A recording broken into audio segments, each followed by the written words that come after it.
air. Joy is in the air. Love is in the air. Can you feel it? What it feel like? Freedom.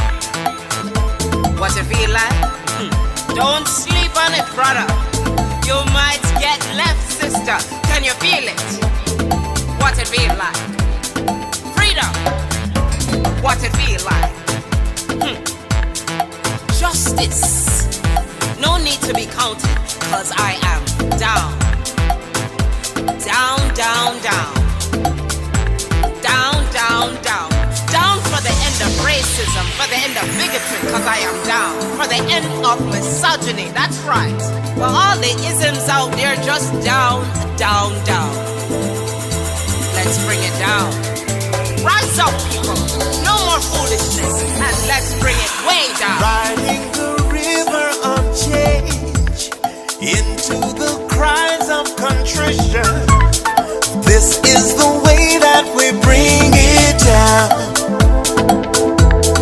Down, down, down. Down, down, down. Down, down, down. Down, down, down. Down, down, down. We are the children of Eden, dancing and celebrating freedom. We are the ones that must bring it down. Down, down, down. Down, down, down. Down, down, down. Down, down, down. Down, down, down. So gather the faithful. Tell everyone to stand and shout loud. Shout loud. Shout loud. Let's bring it down. Let's bring it way down. Let's bring it down. Let's bring it down, down. Let's bring it down. Let's bring it way down. Let's bring it down. We've got to bring it down. Down. Stand up and shout. Stand up and shout. Rise together. Accountability starts now. The Eric Dawson Radio Show. Yeah. Rise up. Stand up, shouting loud. If you are not prepared to come to that table and to represent that voice, don't come. Because we don't need any more brown faces that don't want to be a brown voice. We don't need black faces that don't want to be a black voice. We don't need Muslims that don't want to be a Muslim voice. We don't need queers that don't want to be a queer voice. And if you're worried about being marginalized and stereotyped, please don't even show up. All right, you know what, Diane, Vincent. Yes. Yes. Good Happy morning. Happy Wednesday. Hump day. I get- Wednesday. Hump day. Hey, you know what day it is? Yo. You know what day? Hump day. So listen. Firstly, I want to apologize to. We missed Deidre Viney Day yesterday, and I want to apologize to you guys. But I was extremely delirious. I was so tired yesterday. I could not function. But so how does that differ from your normal delirium? you know what? Because I have out of body experiences in my normal delirium. You asked me the question, and I'm giving you the answer. So there's sometimes when I'm doing the show in my normal delirium, where I'm here but I'm not here. Like I'm having I'm going, wow, you're really doing this. You really did it for 2 hours. But that delirium, it wouldn't even. My body couldn't even will itself to do anything. So that's kind of where I was yesterday. But hopefully, we'll be able to take whatever Deirdre was going to talk about yesterday, add it to what she's going to talk about next week, and we can have a very robust Tuesday show next week. So All of you guys who look forward to all of the jewels she drops, I apologize, but we'll have her back next week. Anyway, outside of that, I got to keep my mouth shut right now, Diane, because you don't. Okay. Yeah, so you go ahead, because That may take an act of Congress. Yeah, it may take an act of Congress, but I'm not going to say anything until you unleash me.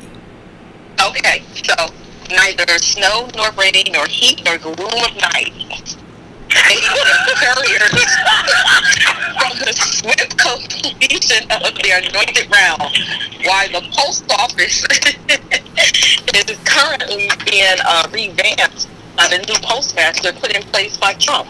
What say ye? All our mail is getting delayed. What do you think he's doing? Do you think this is a part of him trying to privatize the postal services? Because you know he talked about that before. He did talk about it. So there are certainly challenges with the post office. I have family members who worked and retired from the post office. The post office is not the most efficient agency, what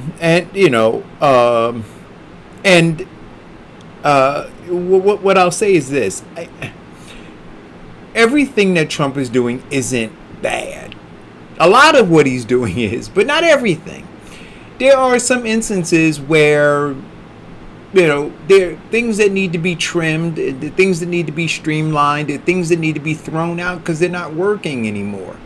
And I don't know. What I'm going to say is this: I don't know enough about it. I will research it, but I'm not willing to jump on this bandwagon that simply says, "Oh, well, because Trump is doing it, it's got to be bad." I don't know, but I do. Go ahead. Let's say the new postmaster that he put in place is what's biggest donor. Hey, Diane, your audio is all jacked up. Is it? Yeah. I hear like every other word. Alright. Can you hear me now? This is not a Verizon commercial, Diane. You must be able to hear me then. So the postmaster he put in place does not have any experience, never worked for any federal government before, just happens to be one of his biggest donors. He knows nothing about the post office. Employees are complaining that they're removing equipment out of various locations. He's slowing down the process. He's eliminating hours and requiring employees to work outside of their hours without getting paid. Right. So it certainly is helpful if you've done the job before. But I will say this too. I personally have been criticized in the beginning for working in industries that I hadn't previously worked. But they hired me because there are certain overlapping skill sets that are applicable, right? And this is the other thing that I'll say. There are people who are comfortable in the way that they do things, even though they may be inefficient, right? I'm trying to look at the glass as half full or something like that, but I want to wait and see. I want to know more. So I know that there's this culture, there's this climate that says, Trump is bad, everything he does is bad, he can do no good. I know there's this culture that says that, but like I said, I do know, or I have heard some things about the post office.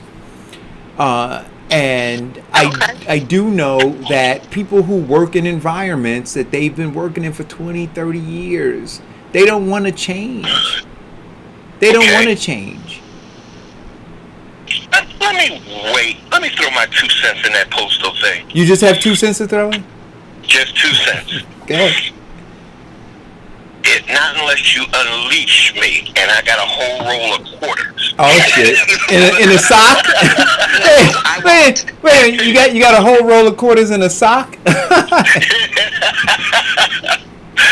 Okay, here's the conspiracy theory.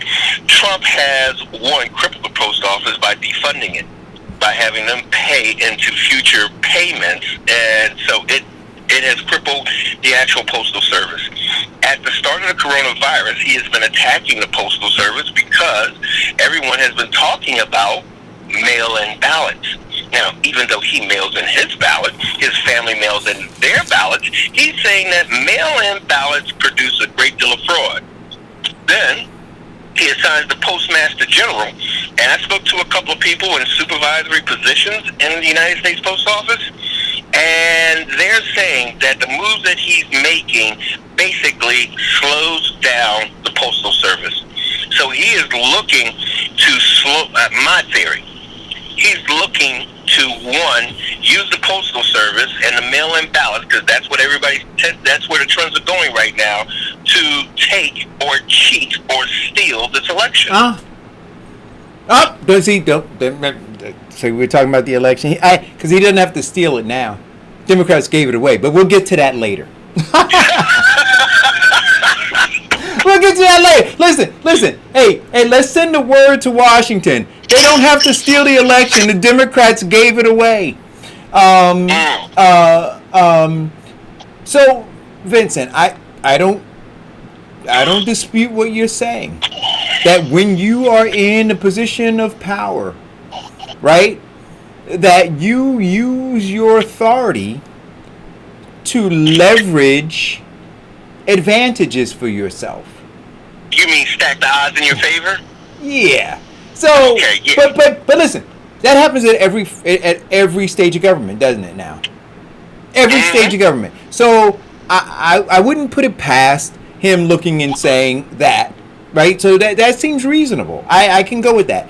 But on top of that, I'm still saying that there are inefficiencies at the post office. And so if he's able to say, well, you know what? You guys cracked the door, right, that allowed me to come in, right, under the guise of, and so now I'm going to do this, and I'm going to stack the odds against you, right, in my favor. I don't disagree that tail end is the motivation. In the ruse is the inefficiencies at the post office. Absolutely. I agree with saying. Hey, Vincent. Because how many times have we gone to the post office in the same town that has multiple post offices, but their hours close at different times, but they always close between what time you want trying to get in the post office. Yeah, they always close at the time that you're there. Or they're closed at early morning and they don't open until 10 in the morning. Right. Which is trying to get right. Yeah. See, so there are some things that need to be fixed. Oh yeah. So come in under the ruse of, and then you go and you stack the odds in your favor. Right? So I think that we can all agree to that. And you know what? Don't hate the player, hate the game. Right? Seriously. You understand what? Don't hate the player, hate the game. So if you hate the game, change it. But you can't sit and now that he is the president and he holds the cards, right? We can't sit and say, Democrats stack the odds. Stack the deck in their favor, and we don't want him to stack the deck in his favor. That's what they do. And so if we don't like it, we have to change it, right? And changing it isn't accepting what the other party wants to give us. Changing it is being proactive and saying this is what we demand. But because we're given false choices, apathy sets in, right? And then we wind up with what we wind up with. So, yeah. Look. Because we go into it like, okay, we're not happy. What are you going to give us? That's right. Give us our choices. There we go. We're not happy. So now we're bitching and complaining about Donald Trump and doing this. Well, what do we do? What do we do to change it? Nothing. Right? And again, and we'll get into it later. And now I think that I really do. I think that the Democrats have thrown it away. So if you're upset with what Donald Trump is doing, now your party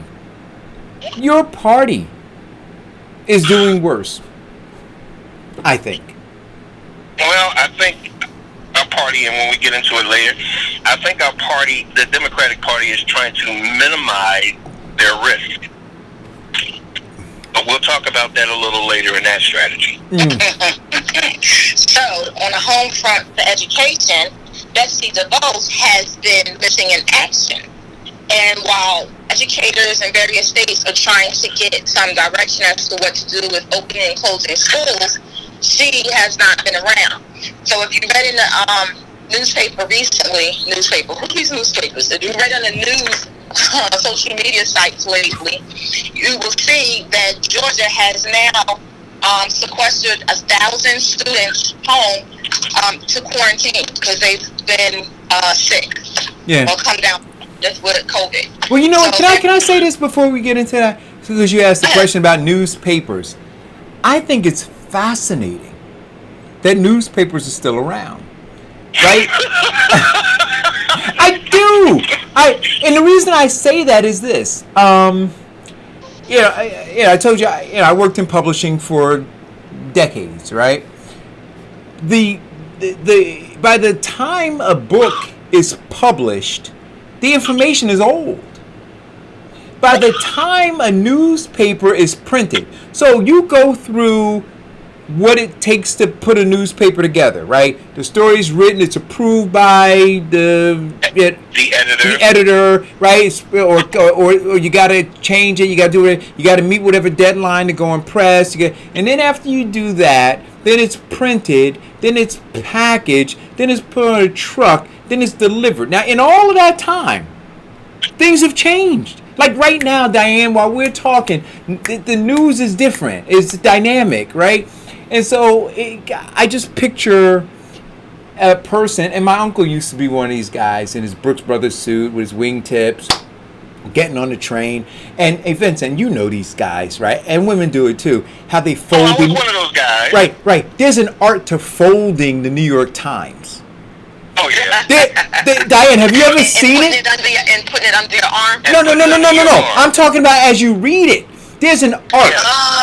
Diane, you fold it to a quarter and you read it. That way you're not interrupting anybody else on the train. Diane, I've seen like people side by side on a train, right? Reading the New York Times, and neither of them invade the other space, right? They fold. Right. It is an art. But my uncle used to, and he showed me how to fold it and how to fold it down and how to open it and fold it back down, how to do it, right? So there's this, people who are tactile like that, they want that experience. But they're reading an old paper, right? Because the person who's reading the New York Times on their phone or on their iPad, they've got the up-to-date news, right? So I don't get it. I don't know why newspapers are still around. So when we're talking about newspapers. My wife worked for the Philadelphia Inquirer. Uh-huh. And in 1993, they went digital with their news so people can go online and actually get it. Right. So what they found out was that the publication or the printed media started to slow down. So rather than increasing it, they decided to cut their web version of the newsprint. Right. So now back to Betsy DeVos and education and all that stuff. So here's the deal. Donald Trump is getting pummeled, like it or not, whether you think it's fair or not, or accurate or not. It's being pummeled by COVID-19. Now, in my family, I'm having debates with people, and I'm going, you know what? Yep, Donald Trump deserves all these things. But we also have to look at local government. We have to look at state government and where, they dropped the ball, right? And then do the things they need to do. But with regard to Betsy DeVos, because she's so tied to Donald Trump, and Donald Trump's taking an ass whooping with COVID-19, the last thing he needs right now is to have her trying to explain how she's going to put kids at risk. Do you understand what I'm saying? So they tuck her away and they just try to pretend she doesn't exist, for right now.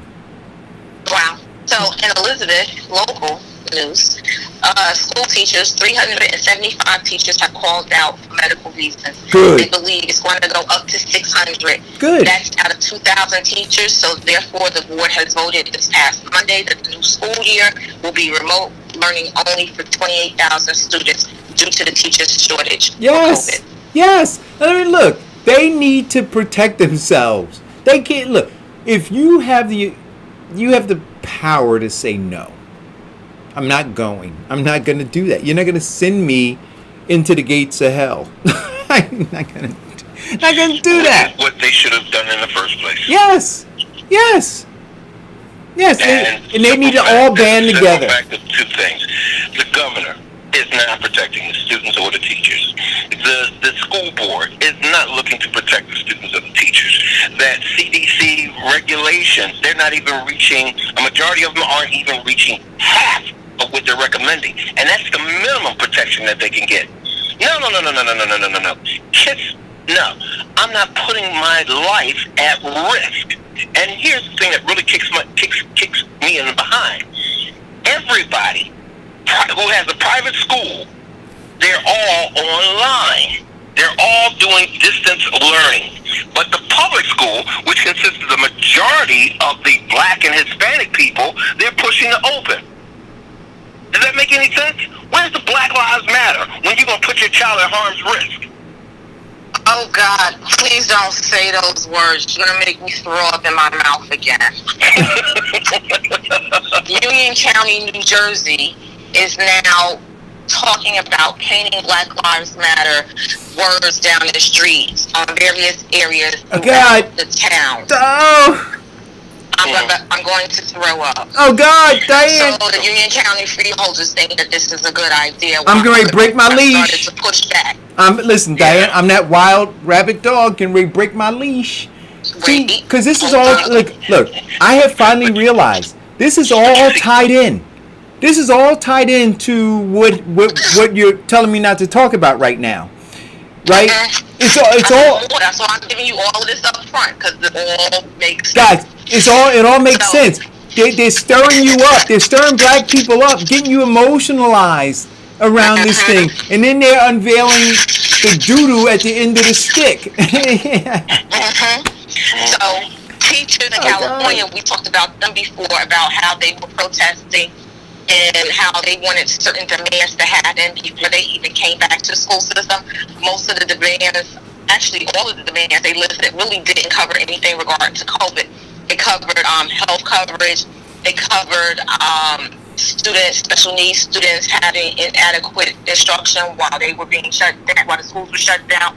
So now the teachers union out there in California is fighting back and suing the state of California, stating that that the Union Teachers Los Angeles co-signed a document with 9 other unions that the Democratic Socialists of America are calling for a moratorium on all new charter schools and private voucher programs, stating a union-backed bill signed into law last October might accomplish to give local school boards more power to stop new charter schools from opening and existing ones from renewing their charters. So that was part of their disgruntlement out there.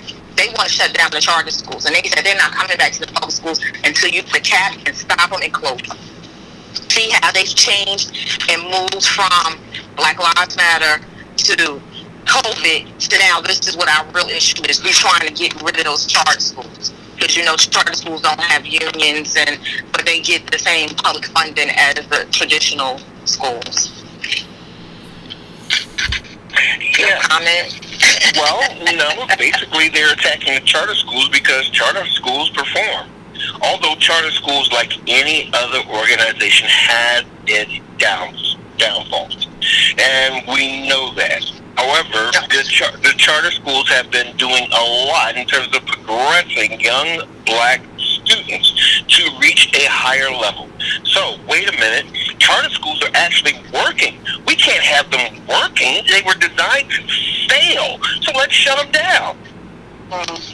So, Oprah has been called racist by Ted Cruz, stating her comments regarding white privilege.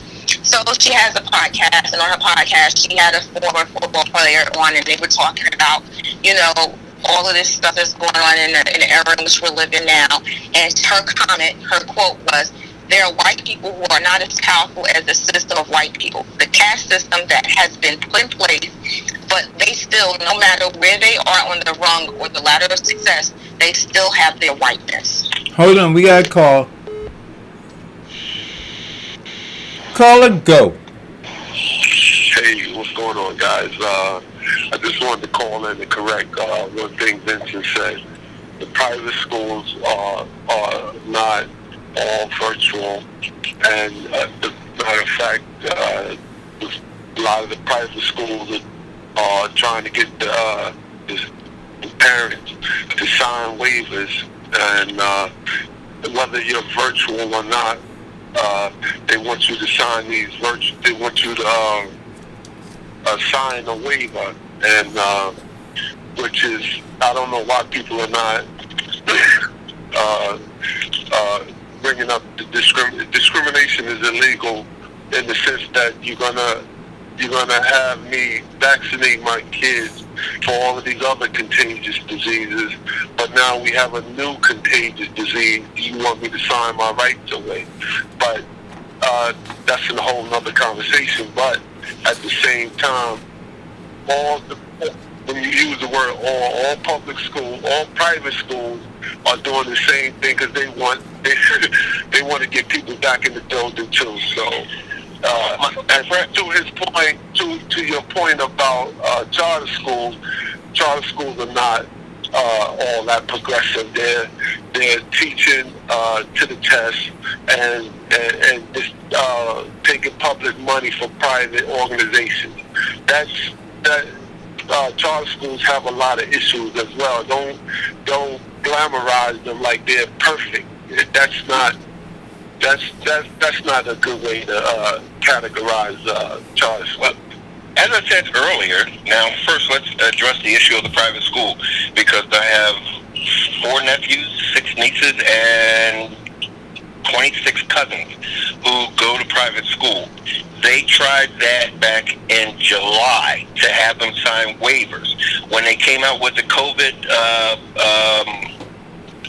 guidelines for reopening schools, they issued out the letter to the parents stating to sign their waivers away, in which a majority of the parents said no. Now, let's look at it. Donald Trump's son, private school, shut down. What's her name? And I forget her name. In the cabinet, her private school shut down. New Jersey. If you look at the private schools and look at opening or not, you will see a majority of them are on virtual learning. Now, there are a couple of them that are trying to stay open. But let me finish. Let me finish. Please, let me finish. Let me finish. Now, here is the big thing. White, because majority of the private schools are majority Caucasian. Those people are taking a stance against the health of their children. Now, a lot of them do have a position where they can work from home, so they don't mind it, and they've been doing pretty well with the distance learning. Now, the African American communities, where they don't have that much of a choice, and parents have to go, they are forcing them to be open because they're saying that they're going to be defunded.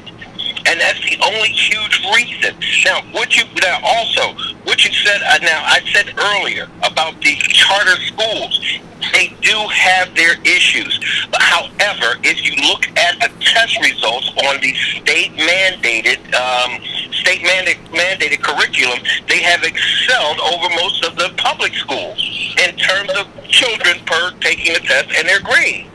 So they're not all bad. They think they do the test. No, but the way you categorize them as if they were, the answer to all the world's problems. No. That's the way I took it anyway. Well, those words did not come out of my mouth. And I did say that they have their problems. Okay. So we agree to disagree. But you did bring up a good point in regards to signing these releases. So on the insurance side, the federal government says that employees that develop COVID under the performance of their federal duties as an employee are able to file workers' compensation coverage. However, the insurance companies on the other side are starting to put in stipulations to keep people from being able to file claims and receive money, because whether it's from the illness or death of the illness, what they're saying is they are unable to track where you actually were place wherever you actually contracted the disease. So therefore, you could have contracted the disease at the grocery store, not necessarily on your job. Right. So that's a big concern. So I'll put the article in the link, because there's one particular person that's in Pennsylvania, and they wrote an article about her, how she's fighting to get compensation, and she's been out of work sick. But she's one of these essential workers, but she's not able to get workers' comp. She's not able to get disability, so she's stuck in between, these insurance things, and the insurance companies themselves, as well as the agencies that oversee insurance companies, are now looking to write in these exemptions to keep from paying for COVID. So here's the question I want to ask you.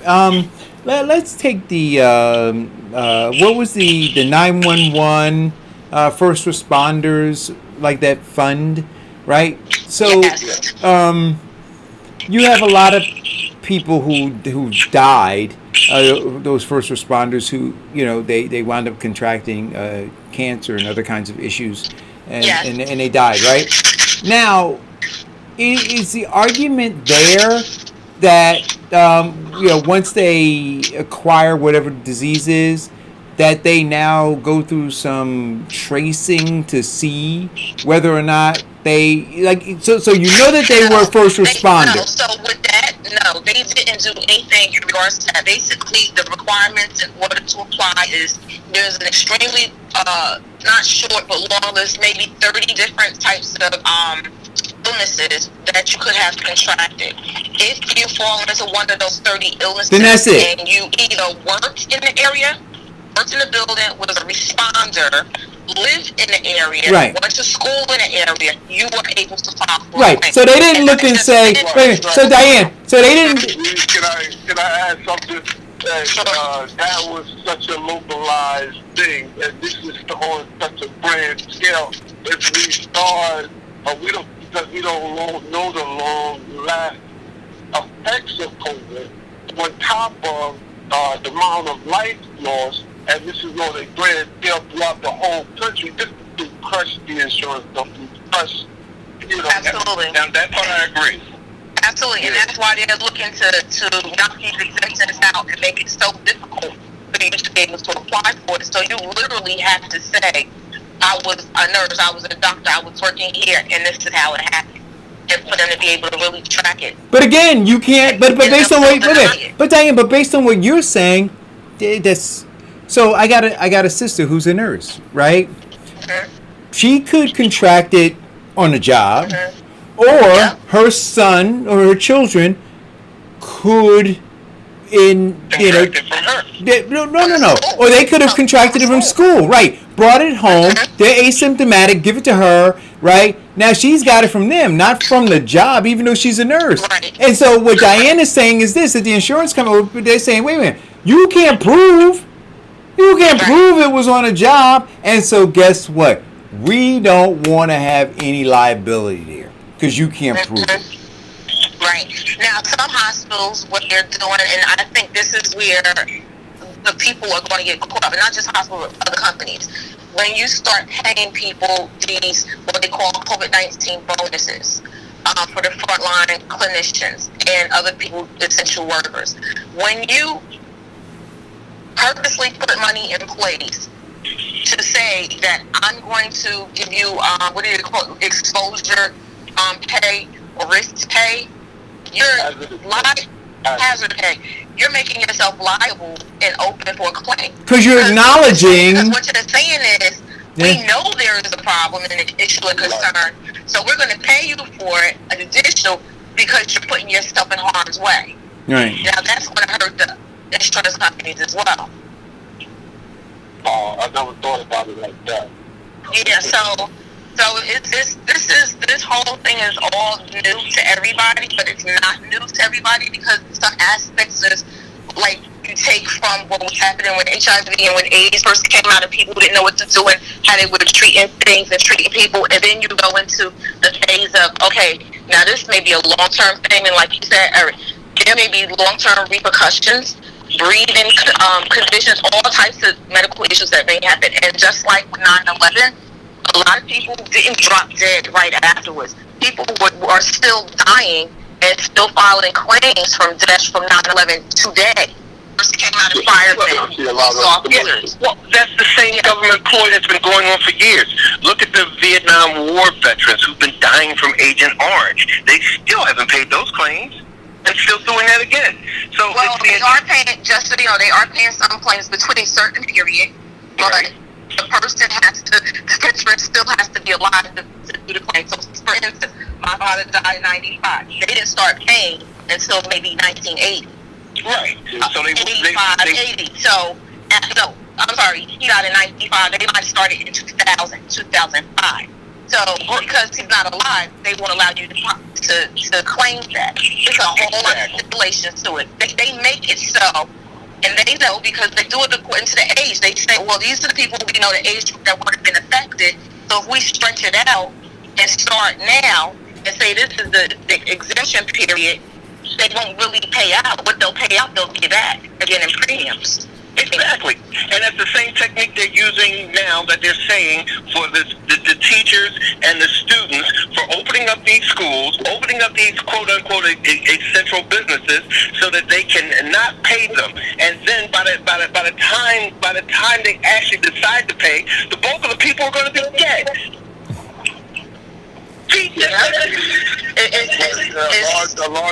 A lot of this still falls back into government.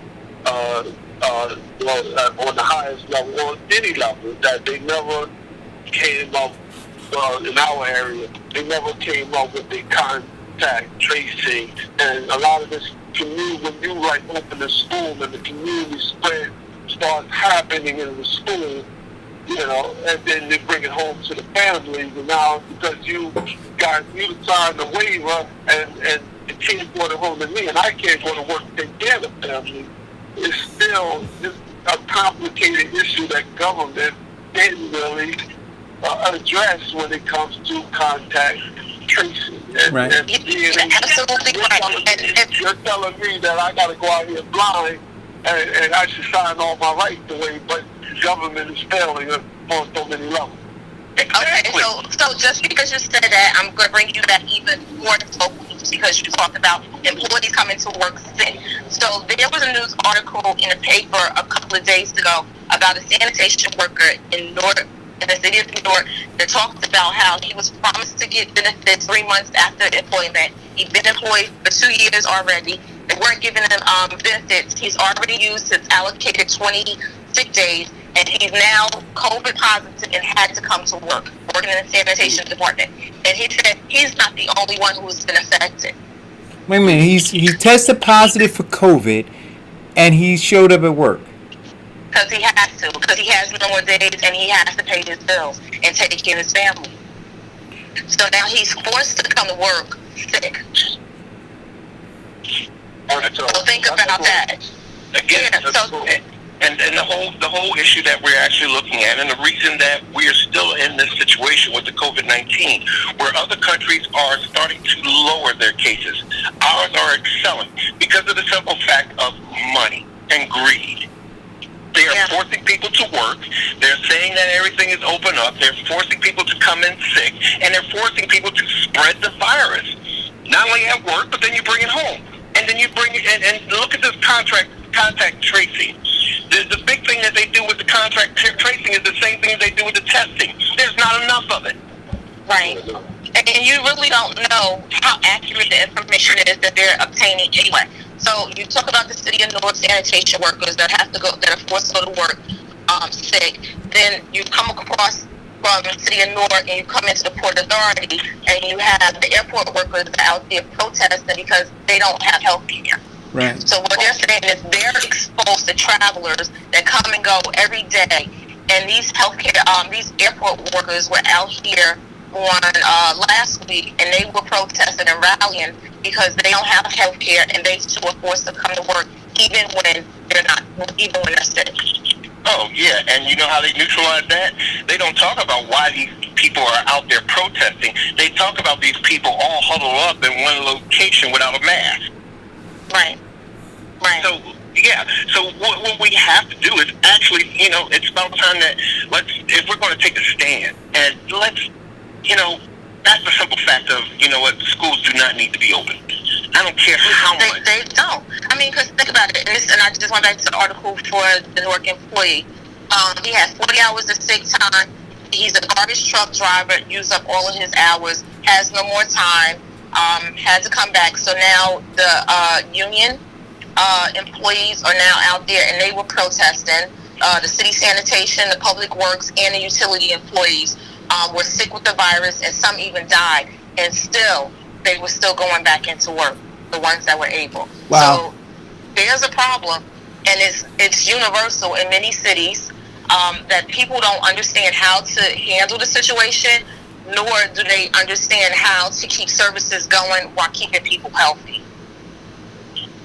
Well, one of the biggest things, and we discussed this back in March, you're going to have to shut down again, and shut down for an extended time, at least more than 2 weeks.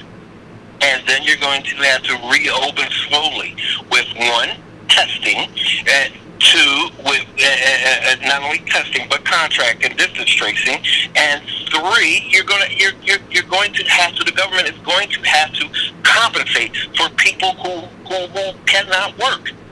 They're going to have to. We can put trillions of dollars into businesses, but we can't put $100 billion into payments for people who have to shut down. We can put trillions of dollars into businesses, but we can't get a bill together to pass to make sure that people don't get evicted or have their homes foreclosed. So with that, then the police now, if you got a Ring doorbell, who has a Ring doorbell? I do. On the phone? I do. I got to ring something. With you, Vincent? Any ring? Yeah. Mike? Any ring stuff? Yeah. So Ring is now working with the surveillance technologies used by the law enforcement agencies to monitor communities throughout the U.S. Oh, you didn't know that was going to happen? Including Black Lives Matter protests. And you're using drones. Yeah. So what they're saying is, even if you don't give them permission, they still have a right to go back to Ring and to be able to get the surveillance of a particular area if they choose to. Yes. Well, Ring did that because of all the porch pirates. 90% of them were caught on the Ring. People showing the video of people stealing their packages. So that was in place way before the virus. But now they're taking this opportunity to say, okay, let's link in with long. Yes, let's link in that additional surveillance that the state doesn't have to pay. You know that there's a city surveillance package that's in place right now. If anybody dials 911, the cameras automatically cut on and backtrack 15 minutes before the call, and they can see that from a light pole.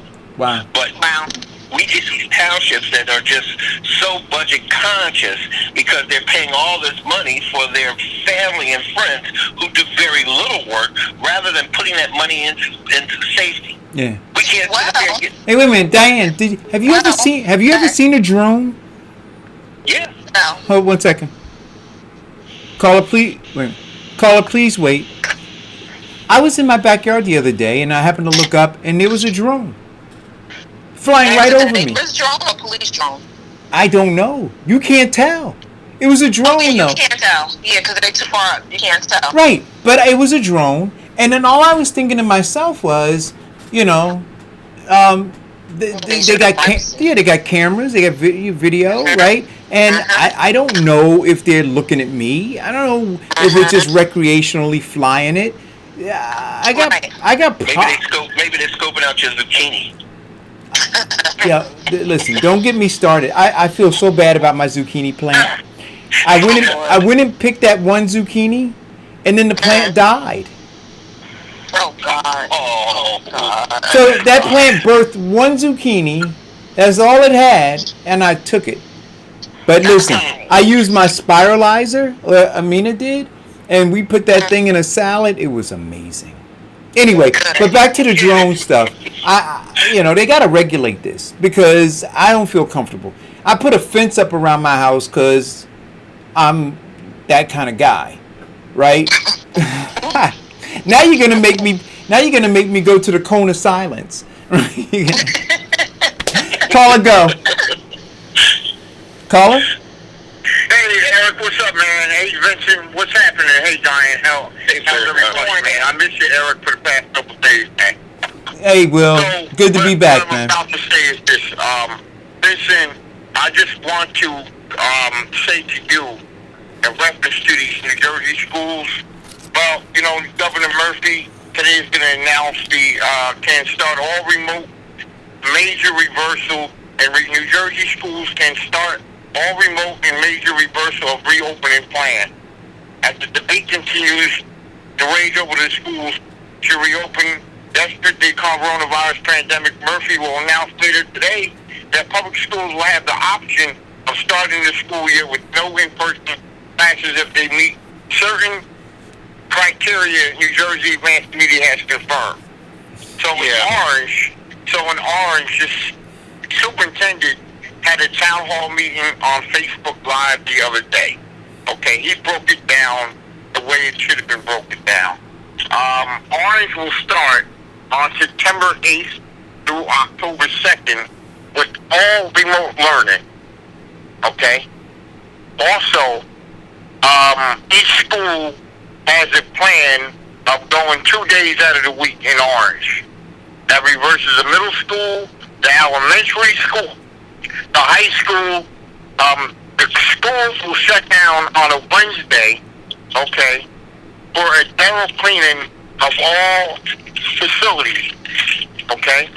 And also, when children arrive, when they do have to do the 2-week schooling, okay, they will be provided a mask at the front door if they don't have it, okay? They will be scanned with the temperature, okay? With their taking their temperatures, okay? All bathrooms, all classrooms will be cleaned right after the classroom, right after the session is over with. So that's how Orange is doing it, okay? Now the debate in reference to the school thing, okay, fine. Well, March, like I said previous on the show, okay? The coronavirus hit the tri-state area in January. Okay, it really hit us in March, April, May, whatever. Okay? Everyone had an opportunity to go get tested. Free testing was available. If you had to pay it, you had to pay it. So that's what the testing and the coronavirus and the teachers. Okay? Another thing, I like to go on and say this. I do read newspapers. I do read the New York Post, the Star Ledger. I've been doing it since I'm 14 years old. Okay, I love the sports section. Okay, I wanted to ask Vincent. Okay, in reference to you spoke about a shutdown. Okay, first of all, that's not the solution, my friend. Okay, we've been shut down for 3.5 months. No, we weren't. Okay, you gotta give us an opportunity. You gotta give people, okay, an opportunity to live. We understand that the knuckleheads and the bar owners, what Murphy said the other day, the knuckleheads, that knuckleheads are not walking around with masks. Okay? They're going to continue to do that. Okay? Shutdown is not an option. I mean, you can shut down the state of New Jersey all you want, but these people going to shut down, they wasn't walking with no mask anyway. You know what I'm saying? Let's be honest. Be honest. I know in your area, I don't think they'd be walking down the street and pass your house with no mask, right? So let's be honest. That's true. And the whole problem with the shutdown is that people, it's the all about me. And you know, we're getting to a level where we're going to have to, because people cannot have enough discipline to think about other people to wear a mask. We're getting to a point where we're going to have to, because people are dying, and other people are saying, I don't care if you die. You shut down the state of New Jersey, and I guarantee you Murphy will not get reelected. Well, let me ask you this question. Wait. Can I ask you this question while we're... Wait. You shut down New Jersey again. The economy is already hurting. Can I ask you this question? Can I ask you this question? You people in New Jersey will not vote for this man again. Will, can you hear me? Yes, I Okay. Eric, hey. So here's the question I want to ask you. So we're talking about what needs to be shut down, what doesn't need to be shut down, the number of people who are dying as a result of this thing. Okay. Do we, like, who do we assign, like, if we're going to say blame for this, right? How many deaths so far? 100 and what? We got millions of deaths. No, not millions. Okay, it's accountability where adults are so we're almost hitting 200,000. We're almost hitting 200,000. You're supposed to be wearing a mask. Wait a minute, no, but I'm okay. Wear the damn mask then. Will. You're almost hitting 200,000 Right. deaths. So the question I'm asking you is this. It's very sad. Go ahead, Eric. So where we are right now, where we're counting these deaths, is it, like, are we still simply saying this is Donald Trump? Well, I'll tell you what. You brought up a good question. And I sat here for about maybe 15, 20 minutes before I came in from work, okay? You guys were talking about Trump. He should be blameless. Yes, he's the president. He should have, if he known back in January that China and there's some other countries, but November, whatever the case may be, he's to blame. He's the guy in charge. He's sitting in the White House, and that's his responsibility. Oh, and telling the American people, well, listen, back in January, we knew this virus was coming. We should have been prepared. No. That's not what I'm saying. I get that. You said November. To answer your question, John Hopkins has rated now 164,690 right. deaths. So the question I'm asking is this. So to your point, Will, you say, hey, look, Murphy, not Trump, has the authority to shut down New Jersey. Not Trump, but Murphy. I'm talking about Phil Murphy. Yes, No, right. He did it for 3 months. So if you shut down New Jersey again, I guarantee you, people will be out of their mind. But Will, the question I'm asking you is this. So if... Okay. You got to listen to my question before you... Okay. So Vincent is saying we need to shut down. You're saying if Murphy shuts down New Jersey, he won't be reelected. And I'm certain that Murphy is calculating that. So what I'm asking you is this. If if Vincent is correct, then New Jersey has to shut down. Well, not just New Jersey, but we as a country have to shut down. But let's just take New Jersey. And so we say New Jersey has to shut down in order to really flatten the curve and slow the spread of this thing.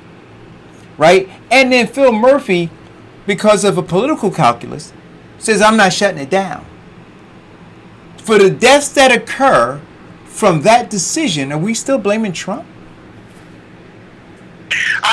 No. Like, Yes. I said, listen, Yes or no? I don't know who's to blame. Yes or no? Wait a minute. Wait a minute. Okay, Come on now. There's a guy in the White House, okay? No, wait a minute. Because if Phil Murphy shut it down and the spread was slowed and the curve was flattened, certainly people would say Phil Murphy did a fantastic job, right? That he led from the front. I think he's trying to do a job. I mean, you got to give it to Murphy and Cuomo and the governor of Connecticut. I mean, their hands are tied. The federal government should be providing this money. As far as, how far could you think that the CARES Act money is going? Like Diane in Hillside, like in the city, just say for instance, in the township of Hillside, New Jersey, how could they continue to keep feeding people with food pantries? How are we going to continue surviving?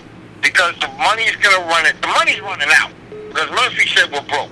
He's always advocating. He's going to be on today this afternoon. Okay. For federal funds. Okay. We have a representation down in D.C. Okay. Listen, we need the money. You got to give it to them. Got it. We got another call. We got call or go. Okay. Caller. Can you hear me? I got you. Yeah. So, Eric, good morning, babe. How are you? This is Jody. Hey, Jody. What's going on? I called to scream at you some more. Uh-oh. Thank you, Jody. How you doing, Jody? Hope all was well down in the Carolinas. Listen, I just don't understand. I don't even understand the languaging anymore. So he's saying that Governor Murphy is afraid to shut it down. No, listen. What I said was, okay. First of all, Vincent brought up the point it needs to be shut down again. Okay, so you know what? I'll tell you what. I'll give you the benefit of the doubt. I'll give you the benefit of no. Vincent brought up the point that we're going to don't talk over and triple the economy in these earth. And put everybody in homes again, right? Everybody back home and tell them to stay in the house. They can't come out until the alarms are already rised. All right, okay, wait, but Will, you got to let somebody else talk, Will. Will, Vincent brought up the point that we're leading up to being shut down again. Right. Now, Vincent also said that for this shutdown to actually happen, our government has to come into place. Our senators that we elect and our congressmen in our district have to go into Washington, put together a proposal and a bill for at least $100 to maybe $1 trillion to take care of 1, government, 2, staffing, 3, people who are supposed to be essential workers, and 4, housing, including rentals and landlords and private owners, so that they did not get foreclosed and evicted on, so that we can do this shutdown right if it happens. All right, go ahead, Joanne. Eric said, so how do we blame that on Trump? And it just, the languaging seems so weird to me, because, and I'm not here to just blame everything on Trump, but ready? Don't we follow this? Aren't we seeing the following of Trump, right?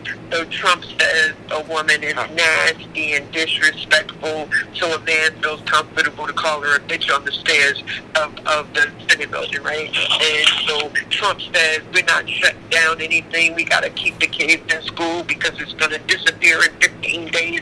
And so I'm not disagreeing with any of that, Jody. Can't shut down anything. Send these kids back to school, okay? Righty?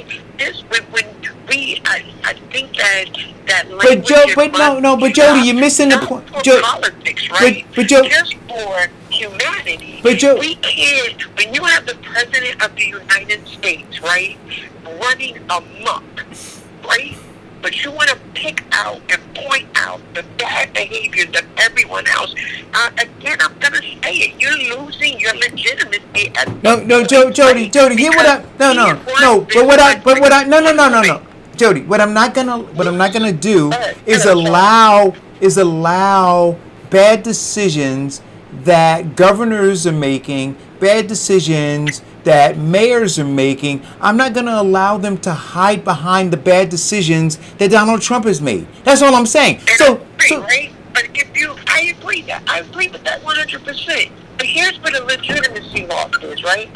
Where we were just talking about the post office, and you made it about, hey, well, if I can, that's the game. Don't hate the player. No. So right. So there are two things. Wait, but they're two. You can't keep running across that line. No, but they're two. Listen. It's becoming more and more confusing to the average person, right? When Trump does something despicable, right? Just remember, we're this ADOS person, right? We're this person that thinks that black people have the right to vote. We're this person that thinks that no one should stop that vote. We're the person that believes that the Democratic Party has played with that vote into a space where we are actually defiantly trying to stop that, right? Right. But it's Donald Trump. You can't say. So let me ask you this question. So but I'm taking a page. I mean, actually not a page. I'm taking an entire chapter out of Eddie Goulard's book, right? Where he continues to say, we could talk about Donald Trump. That's easy. Right, so if I want to sit and say, okay, well, you know what? Yeah, Donald Trump is manipulating what's going on at the post office in order to disenfranchise voters. Right, that's the conversation. I'm saying to you this. Prior to Donald Trump, and I'm talking local level and state levels. How many? Wait, let me finish. How many times, Jody, have you and I talked about how Democrats disenfranchise black voters? So, So wait a minute. So now, if we're going to be incensed at the fact that Donald Trump is doing it now, I'm going, where were we incensed? Incensed that Democrats have been doing it. That's what I'm saying. So I'm not going to allow this imbalance. I'm saying, yo, yeah, he's doing it. But they've been doing it. And they're still doing it. So guess what you're doing? Guess what you're doing? I'm saying the whole system. That's what I'm doing. Right? I want balance, right? Most of us want balance. So listening to you, knowing who you are, right? Knowing you have enough knowledge that you know what it is, right? So now, but you have people listening to you. You've now become the person you fight. You become just as unbalanced. Now you're railing on a party, so you will point out the other side. No. Okay, stop, Jody. I'm not, but Jody, no, stop. I'm not, no, Vincent, you can't. No, Vincent, you can't. Let me stop. No, Jody, I'm gonna mute the mic for a second. No, I'll spend the next 20 minutes if you want talking about how fucked up Donald Trump is. Wait, no, let me finish, please. Because you said that I won't do that. I'm saying I'll spend the next 20 minutes talking about it. But then I want to talk about the party that has its broomstick up the black community's ass. That's what I want to talk about. Because they are the ones who are killing us. I'm not arguing against your argument. All I'm saying to you is this, right? When you did have that moment, so I'm just listening to it as it's going down, right? So when the issue came up about the post office, right? If you have said, and so he's trying to disenfranchise the vote, right? And the fucking Democrats been doing X, Y, and Z. I could have accepted that. I could have swallowed that. That would have been balanced. You didn't do that. I just made you say that he's trying to disenfranchise the vote. When it was said to you initially, you laughed. You giggled. You talked about this is the game. Don't hate the player. Hate right. The game. That doesn't I mean that. It is a game. It is a game. Are you kidding me? It's a political game. I'm saying why? Look. Come on now. Come on now. I'm not saying that it's not a game. So can I say something to people? Can I say something after Jody's speaking? Right, so this is all I'm saying. I know it's the game, and I keep saying that. What we know, Diane, what Eric knows, Diane, everybody doesn't know. Okay, so listen to this. Hold that thought. Hold that thought, Jody. Right? So hold that thought. Jody. Jody, pause for 1 second. Hold that thought, and we'll hold your thought because we're gonna go right into where y'all been dying to go into. Oh, don't unleash me now, cause see. No, this is the perfect segue. Right. Hold on, let me get my seatbelt on. Right. So Jody. So if you're not talking, mute your mic. If you're not talking, mute your phone. Right. Here's the headline for the last. I'm just gonna give you for the last 5 hours. Kamala Harris and the growing political power of black women. What does the Kamala Harris pick mean to Biden's campaign? Kamala Harris named as Joe Biden as his VP pick. Kamala Harris as VP pick could mean more Maya Randolph on Saturday Night Live. Kamala Harris, a political fighter shaped by life in two worlds. Fact check. Kamala Harris is a natural-born U.S. citizen and eligible to serve as president. Don't hate the player, hate the game. And right now, then that's what I'm talking about. So the Democrat Party, they're playing a game. They're running game right now on black Americans. Donald Trump is running game. So I'm looking going, so don't put, we can't look and go, that guy over there is doing this. I'm going, they're all doing it. So if you hate the game and then blow the goddamn thing up. So how black women secure Kamala Harris' spot on the ticket? Unbelievable. You talk about manipulation? So, okay, fine. This guy over here is manipulating the post office. Let's talk about what they're manipulating now. They got black people out there dancing and screaming about painting Black Lives Matter over dirty goddamn sidewalks and streets. You want to talk about manipulation? I don't give a damn about the post office. I'm looking at these black people who have lost their goddamn minds. And they're happy. They're happy dancing in dirty streets. Dirty streets. Come on now. And you got this woman. Give me 2 more minutes. You got this woman. You got this woman who sat and called this guy a goddamn segregationist. She said it. And then you was a racist too. And a racist. And wait a minute. The same black people who are paying, mute your phone, please. And the same black people who were cheering her on are now dancing in the streets, on dirty streets, painting Black Lives Matter. Are you kidding me? It's a game, and we're losing. Black people are dead. Done. Finished. Who, me? I'm not doing anything specifically for black people.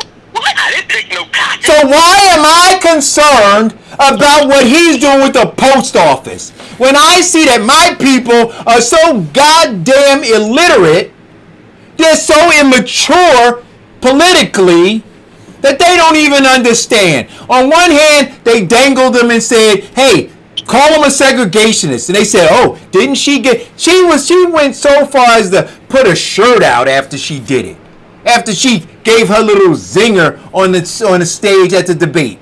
And we all as black people like, oh, she got him. She did it.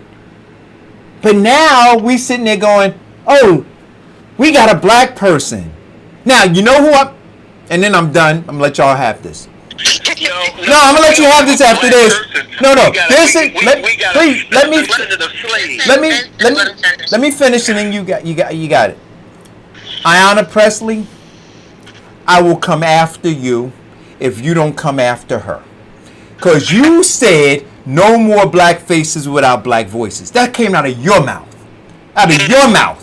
Now we know that she's a black face without a black voice, because she said it. She said, I got nothing specific for black people. She said it. So now, the proof is going to be in the pudding. I don't want to hear no hemming and hawing. I don't want to hear any. I just want you to say she's a black face without a black voice, and we need to shut her down. That's all I need to hear. If you say anything else, Ayanna Pressley, I'm taking your audio off the intro to the show. I'm telling you. See, we have to do this. And that's why I can't be distracted about the goddamn post office. It's a game. And we're losing. So what, right? So here's the thing. Eric, I think it's mad unfair when you say something like, I can't be distracted by the post office, because the post office is not my issue. Post office, like most government offices, don't function properly, right? This is about the disenfranchisement of a vote. So it can't be just concerned about how they've disenfranchised us, whether they're black or white or green or yellow, right? Just a person of power that disenfranchises the whole community, right? Don't say that it's just as minute as what's happening over in the post office. No, when the president of the United States sets up a way so black and brown people can't vote, who cares who they voting for? Because at the end of the day, right, no black voices without black faces and all of that stuff, right? Those are just name tags. But at the end of the day, yeah, our vote matters, right? So it's not just that minute. When you say things about this dude, listen, I don't like Kamala Harris.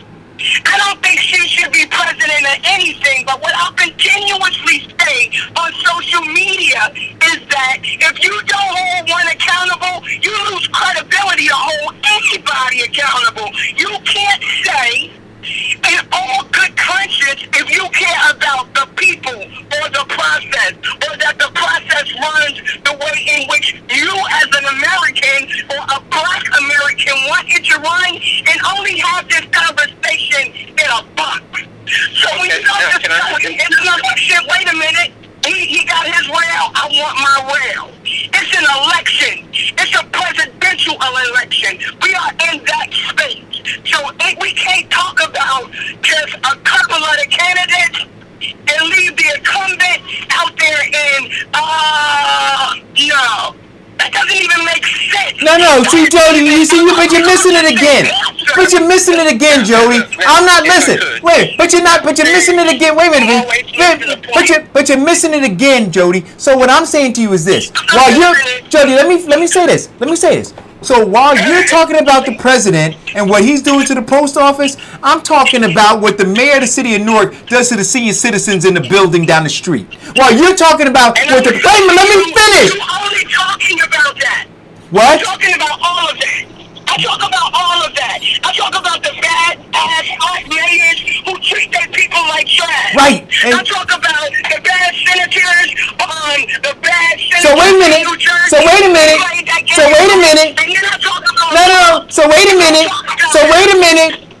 minute. So what I'm saying to you is this, Jody, that this guy, Donald Trump, yep, he's doing it. Yep, he's been there for 3 years and he's doing what he's doing. I'm saying the mayor of the city of Newark just got reelected to a second term and he's doing it. He was doing it when he was councilman. I'm talking about the Essex County executive who I don't know how many terms he's had now and he's been doing it. I'm talking about institutionally in our local governments that black people, right, and Democrats have been doing it, structurally doing it. And so you want me to spend my time talking about a guy who got in the game 3 years ago versus these people, some of them who've been doing it. Maxine Waters, how many years?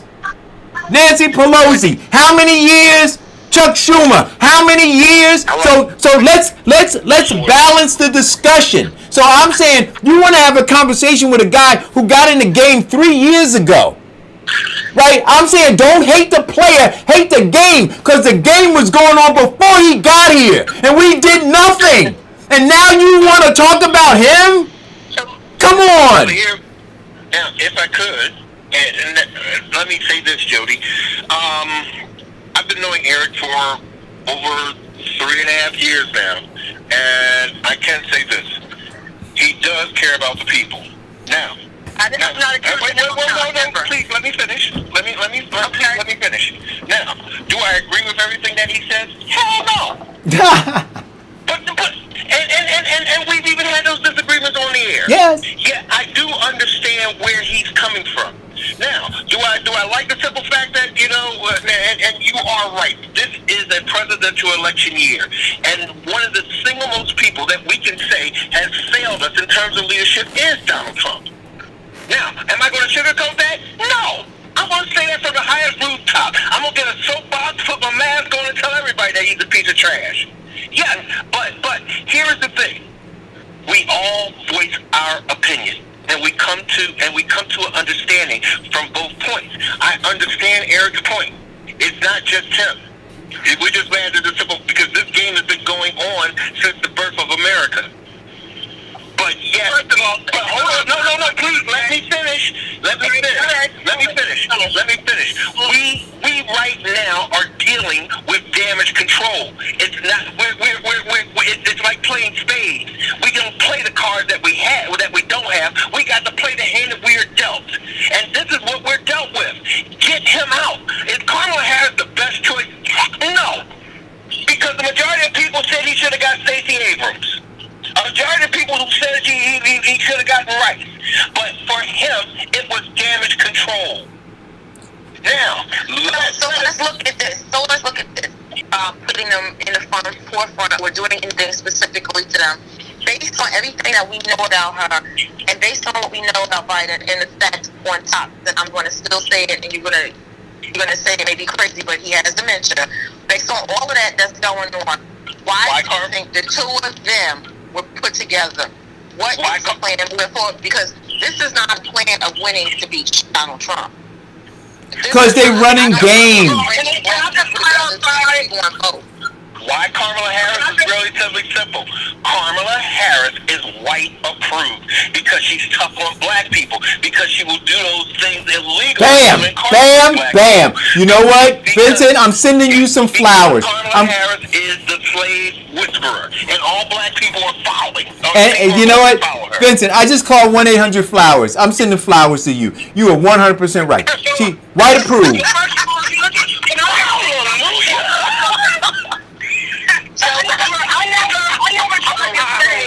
In my conversation that I didn't believe Eric cared about people. I need that clarified, right? I know I've known Eric a little longer than you, Vincent, right? And I know who that man is. That is not my question. Eric, Okay, I know he's Jody. and all I'm saying is, Jody. Based on what's on the table now, why Kamala Harris and why Joe Biden? Why those two together? So I agree with Vincent. Listen, she's the closest face to the whitest face that would be accepted by America. Listen, I have made it clear that if he had said, I am choosing Donald Duck to run with me, Donald Duck, let's go, baby. Because I don't want the orange man in the office anymore. I don't like Joe Biden. I don't think Joe Biden is good for this country. I'm just exhausted with Donald Trump. I'm exhausted with all the cantankerous behavior. Okay. There's nothing in a racist even like to clarify. Remember, Jody, Hey, Jody, when I get some flowers, I'm sending them to you because I agree with you. I'm exhausted with it. Are you regifting my gift? Can I say something? Go ahead, Will. What I'm about to say, Jody, I've seen, I don't know you, ma'am, but I saw you at a city council meeting, fighting for your rights, and I applaud that. Okay, I really applaud that. Okay, I don't live in Newark. I'm not from Newark. I'm from Orange. My viewpoint is this. Okay, y'all talk about Kamala Harris. Okay. Kamala? Joe Biden, okay. Kamala. Who the hell are we gonna put in the White House? We gonna still put Trump in? So this is less than I'm gonna vote against Trump. That's my interest. Well, I'm voting against Trump too. That's what Democrats do. We're voting against the less evil of the party. There you go.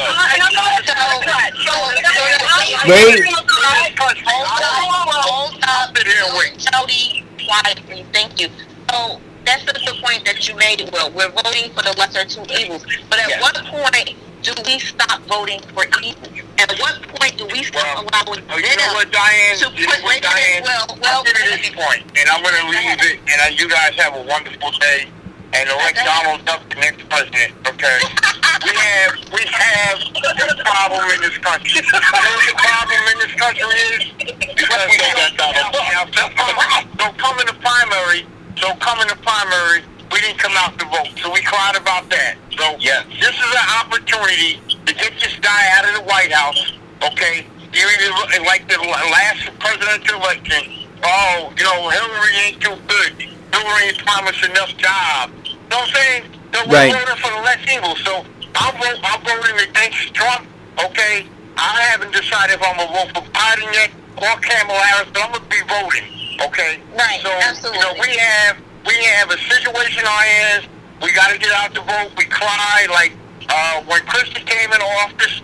Oh, why we let Christie? Oh, because we didn't get out to vote. That's the problem. Right. You talk the walk and chew the gum at the same time. I met Eric Dawson. Thank you. I know Eric for a long time. He does advocate for his show, advocate for his people. I got to give him that. You know what I mean? Right. We don't disagree. We don't disagree all the time. You know what I mean? But when it does happen, I give Eric his props.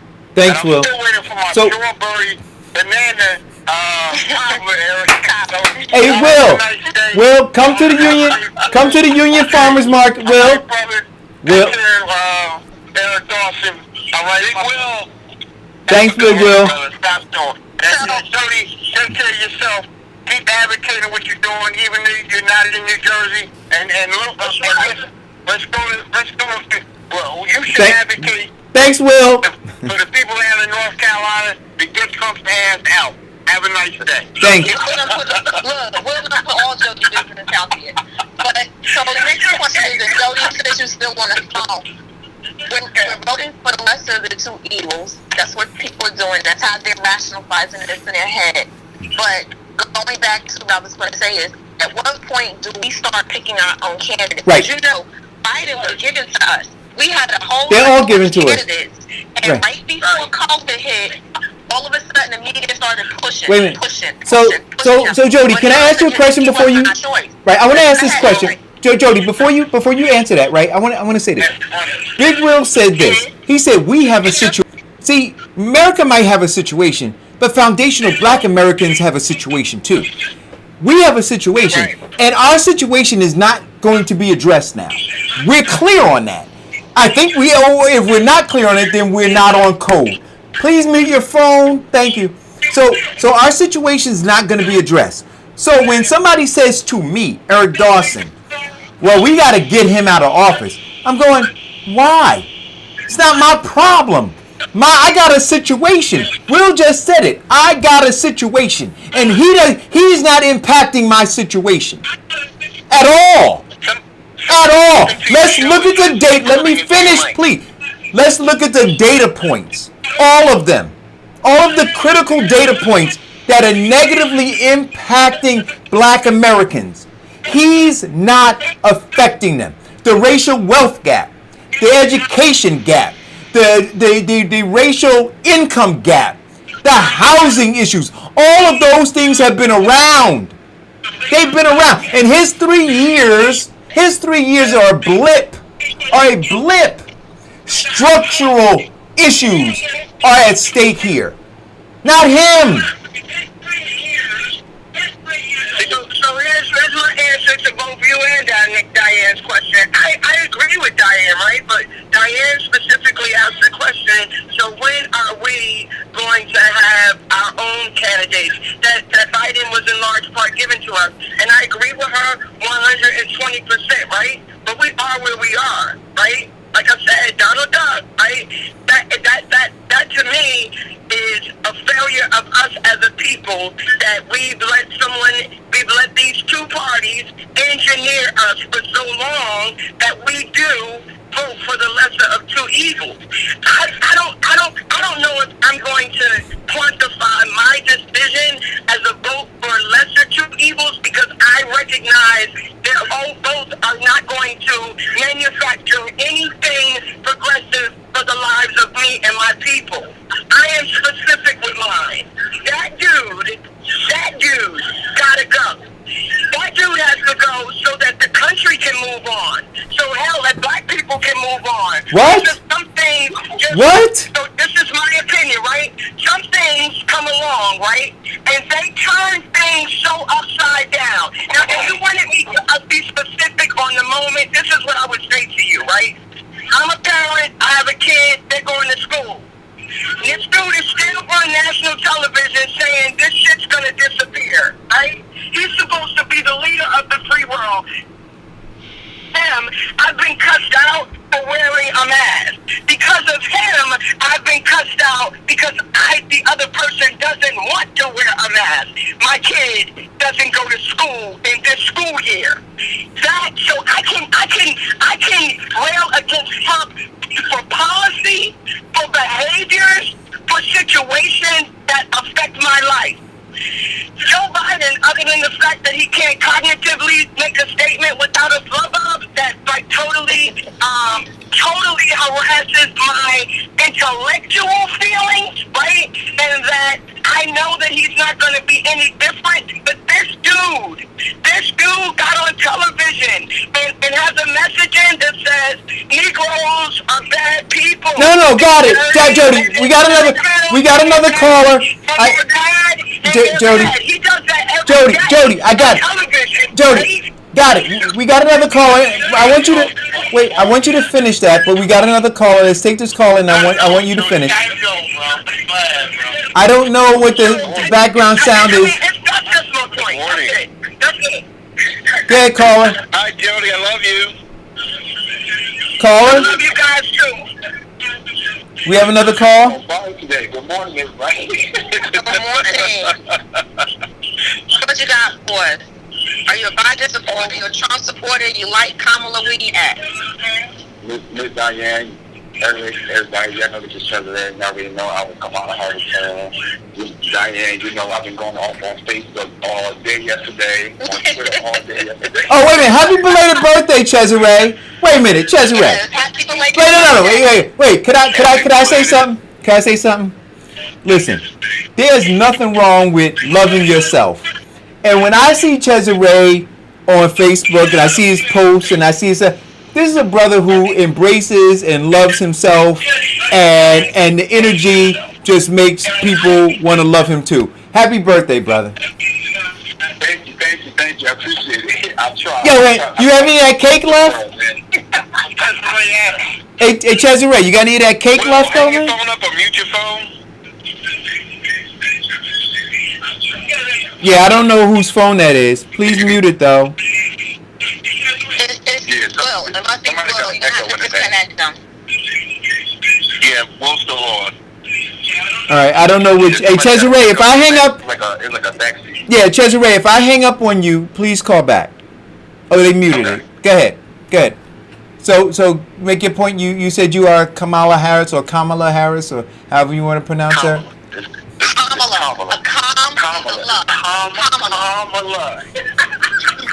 A calm and a love. Yes, we can. So I put it to the comments. And I think I came on your show and I said this before too. If anybody thought that Joe Biden wasn't going to choose Kamala Harris, then it absolutely was wrong. And it absolutely wasn't putting the chess pieces together. It was very evident who Joe Biden was going to choose as his running mate once Kamala Harris dropped out of the race. Now, I put a couple of posts up on Facebook over yesterday because, of course, you know, you had all the haters when Kamala Harris got chosen. And this is one of the things that I get upset about. Now, I'm a person who was born in 1989, so a lot of the stuff I learned through history. I had the research. I was told from my grandparents, parents, activists, leaders throughout the community.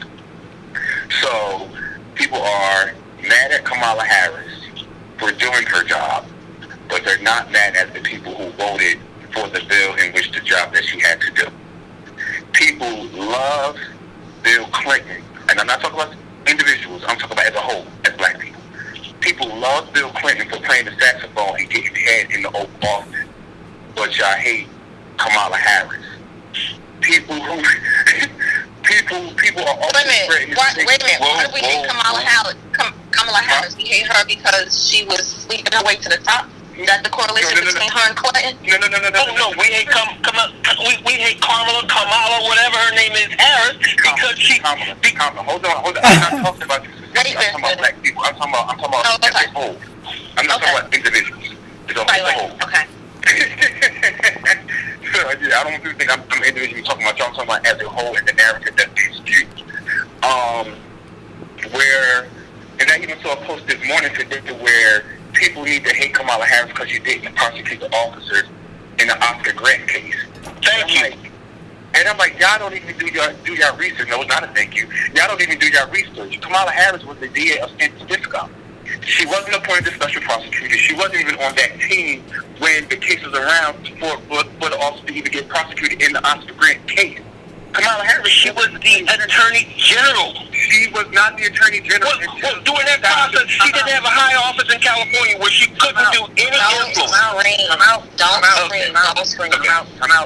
I'm out. Kamala Harris was the DA of San Francisco. Kamala Harris did not assume the role of Attorney General until 2-3 years after the case was already going on. She had nothing to do with that Cesare. case. So you say thank you. You can't say thank you. No, Cesare, I want to ask you a question. I want to ask you a series of questions, right? Did Kamala Harris call him a racist? She did call him a racist. Okay. Did she believe he's a racist? For what he did in No. Okay. Do you believe that she believes he's a racist? And for busing, I do believe she believes that. Okay. Did she call him a segregationist? She absolutely did. Okay. He made a comment saying that he was able to work with segregation. Right. Okay. And so why do you believe she called him a racist and a segregationist? Because of the policies that he either voted for or helped co-author. Right. That negatively impacted the black community, right? So I'm gonna ask you a question. Go ahead. You supported, and I'm gonna bring him up. Did you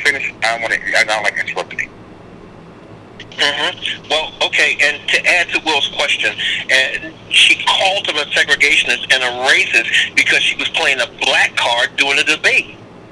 That's all. Because it's obvious. Because it's obvious she's not a segregationist or racist now that she's just running mate. There we go. That's my point. So wait a minute, because what I'm getting at is this. Wait a minute. Wait. I just wanted to finish my point. I just wanted to finish. Wait. Brother, that's what Eric said. No. I just wanted to finish.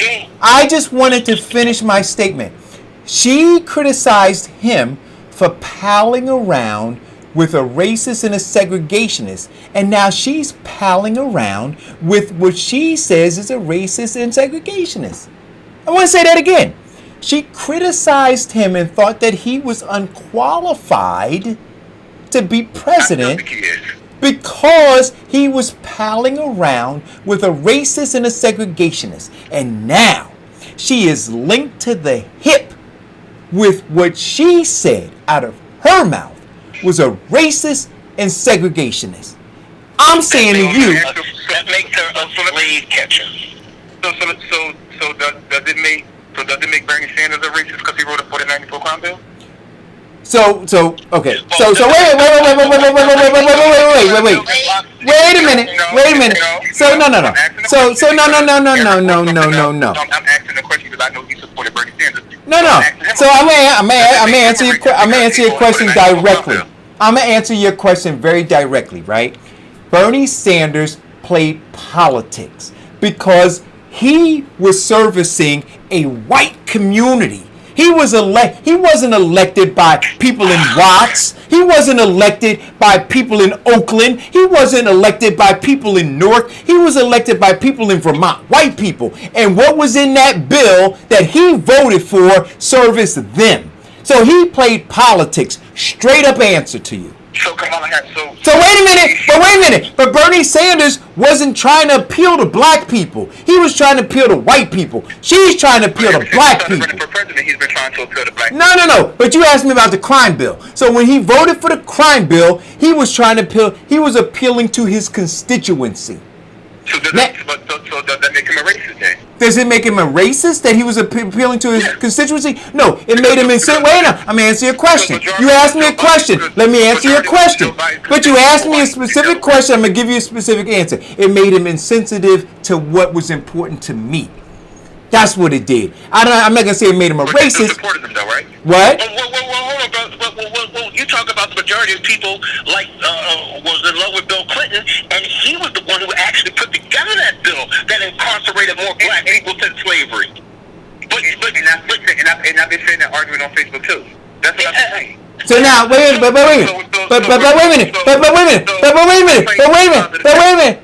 But here's the deal. But here's the deal.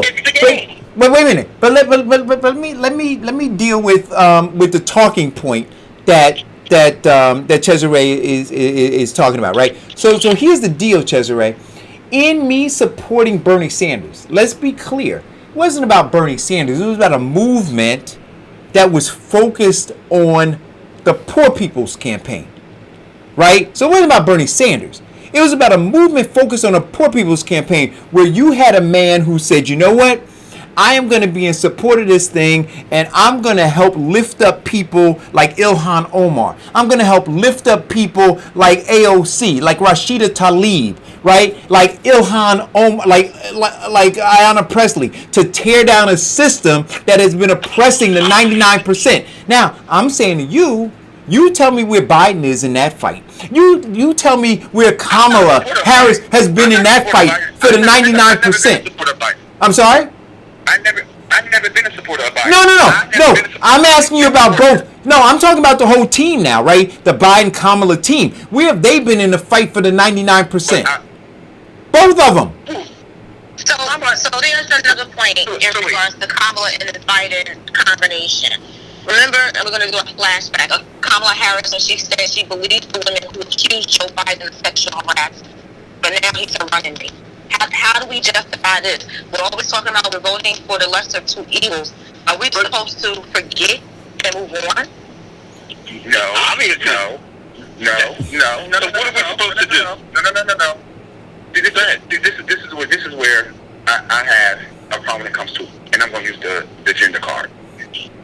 We hold women at such a higher standard than anybody else.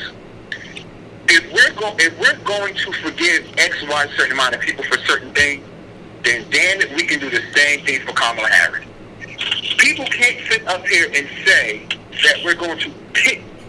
Now, I'm not saying people can't criticize Kamala Harris, but people are being unforgivable to Kamala Harris. We can't say we're going to forgive X, Y amount of people, but we can't forgive Kamala Harris for certain things. Kamala Harris was only doing her job.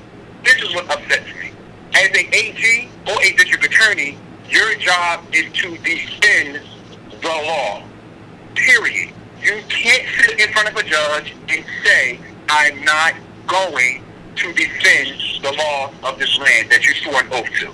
Your job is to defend it. The judge's job is to interpret whether that law is constitutionally fair or not. Okay, now hold on. Furthermore, when we're talking about her now, could she have done some more things while she's been in office as a district attorney and attorney general? Absolutely. I'm not knocking that. She absolutely could have. But she, as an AG, she has done a lot of firsts that a lot of departments, even here in New Jersey, wasn't even thinking about. Hold her accountable for things that she didn't do? Yes. But do I also give her praise for the things that she has done? Absolutely. But I hate to see people sit up here and say, oh, she benefited off of mass incarceration. She did. It's not her fault. It's not her fault. It's not her fault. Time out. It's not her fault that people, including the Coon Caucus, because I never called about that name. I always call it the Coon Caucus.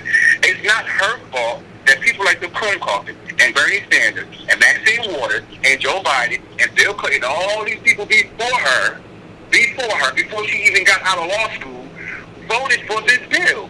My grandmother has even said that she was in favor for the crime bill because the crime in Newark was freaking crazy. Was crazy. We were all in favor. We were all in favor of the crime bill. For us to say that we were not in favor of it would be lies.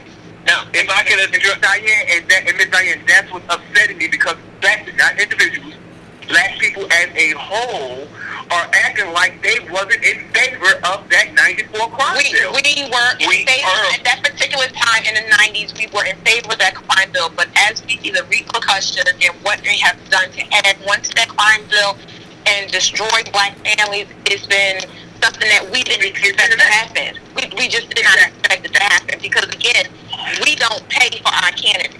So we don't know what they're supposed to do because they're not working for us. They gave us what we wanted, the same thing that they're doing now. They knocking down statues and they painting the streets. They gave us what we wanted and asked for, but on the back end, it's never something that's going to benefit us because we have no money in the game. If I could, can I address your last point? Now, this is it. Now, Kamala Harris did her job. So, yeah, don't hate the player, hate the game.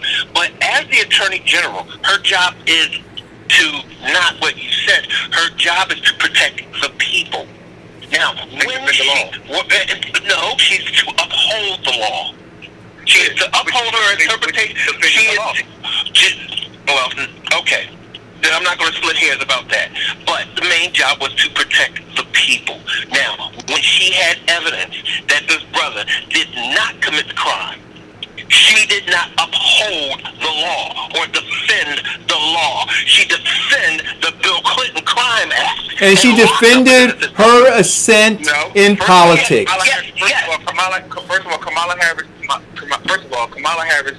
Kamala Harris only defended things that was issued to her. She knew it, and she suppressed it. Wait a minute, Cesare, are you? When it came to lesser crimes as far as marijuana and people was on their third strike, Kamala Harris never locked those individuals up. I'm talking about the guy who she sentenced to life. Cesare, are you arguing that she didn't have? Wait a minute, Cesare, are you? I'm talking about the guy who got. I'm talking about the guy who got life because she withheld the evidence. It took him 4 years to get that evidence that she withheld presented to get him off. Now, are you disputing that? About the lab result? Talking about the lab result? Yes. Yeah, it withheld that evidence. She withheld that evidence. It already came out and said that the lab results, not because of her, were faulty. It had nothing to do with her. She's not a lab technician. No. She's not a lab technician. She got the report from the lab. Okay, listen. I'm not gonna listen. Hey guys, Diane, grab a hold of this. So listen, we can go down that rabbit hole, but look, we got from now to November. We got from now to November. We got from now to November to throw Kamala under the bus. Wait a minute. The bus that she was on. It doesn't matter. No. If we throw her under the bus, if we back up over the bus, she is the VP pick. Biden is the presidential pick. What I want to say to you. What do we want to do? Wait. But what I want to say to every support them because right now But what I want better than Trump. What I want to say to you is this: for every black person, let us be clear, right? Every single black person. Let me take this call and I'm gonna finish my statement. Yeah. Caller, please hold. So I want to say to every black person who is going to go out and defend Kamala Harris, these are words not out of my mouth, but out of her mouth. I have nothing specific for you. I want you to remember that. When you go out to defend her, right? When you go to fight for her, right? When you go tooth and nail for her, she said to you, I ain't got shit for you. Go, caller. No politician does. Go, caller. Whoa. Before we wait a minute, caller. Before you go, Judge Ray, that's not true. That's not true. There are politicians who say, oh no, I got a constituency and I got stuff for you. Now you go fight for me. In fact, you know what? I shoot somebody in the middle of Park Avenue or wherever it is because you believe so much in me, you gonna vote for me again. Go ahead, caller. I'm not. I don't understand how you guys not challenging him when he when he called the black. I don't agree with the Black Caucus, but I cannot stand idly by continue to let you call black people fool. It's disrespectful to all black people. Never mind whether they're in the Congress or not. It's disrespectful, and I don't appreciate the silence when someone, if it was a white person, would have got on this phone and called black people cold, it would be, you would raise holy hell. So it's disrespectful. I don't care how it's bullshit, and you need to cut it out. It's disrespectful. Do not refer to black people as cool. It's the law. The other congressional record. To you, and you calling yourself a cool when you call them. Well, history shows that because let's go back to 1972 when the person named Churchill helped found the congressional caucus. They didn't even endorse her. I'm not going to talk about the 1920s. I have to agree with you. We do need more black love. I'm in 2020, and I'm not going to sit here and let you call black people. It's the truth. Well, it's your caucus. It's your caucus. I said that caucus. No, what? It's black people in the caucus. However you... And if you were listening to the radio show, what have that caucus said that... So listen. Intensely, I've been sitting back intensely listening to the time. The algorithm is going to love the confusion that this conversation is causing and divisiveness. But I am not going to let you in 2020 call black people up there and focus walking down the street or you, and it's your truth. You need to stop it. You need to stop it. It's disrespectful. Right. So I understand how. I understand how you find it disrespectful. And you know what? I'll say this too. Point taken. Because on this show, I would push back because we a long time ago we talked about the N-word and the use of the N-word and all of that, right? And so You know what? Yeah, point well taken. Yeah. If And we do need a lot more black love.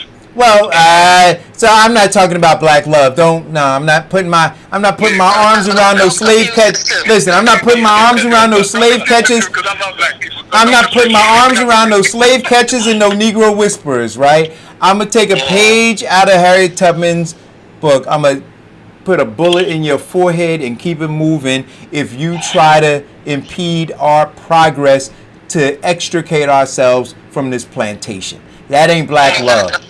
That's absolutely right. So, point taken, caller.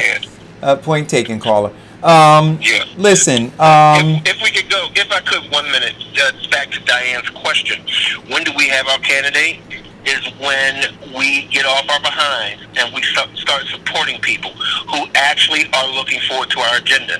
Now, I didn't support everything that Bernie Sanders did, but I did like the idea that, you know what, we pay too much money and give too much to corporations that do very little for social practices and policies. We give too much praise for our politicians who turn around and give their money to corporations rather than to help us with things like our schooling, our food insecurities, our bad education, and and evening and leveling the playing field for black economic power and wealth. We give too much money to these politicians. To these Right. corporations. So, God. So, Thank you, Vincent. No, we can't. I can't. It's killing Right. me. It's killing Here, everybody hey, else. Vincent. They're dying. They're falling No, off their chairs. Vincent. Here. But that's your point, Diane. But that's the point that I'm saying that you made. We need to stop. We need, but we do. We need to start supporting and electing these people during the primaries so that we can stop choosing the lesser of two evils and get a candidate that we believe is going to No, work. you know when we're gonna get. Know when we're gonna get our candidate. Go ahead, Eric. We're gonna pick our candidate.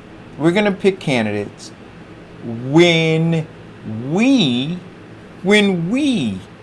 understand what our issues are.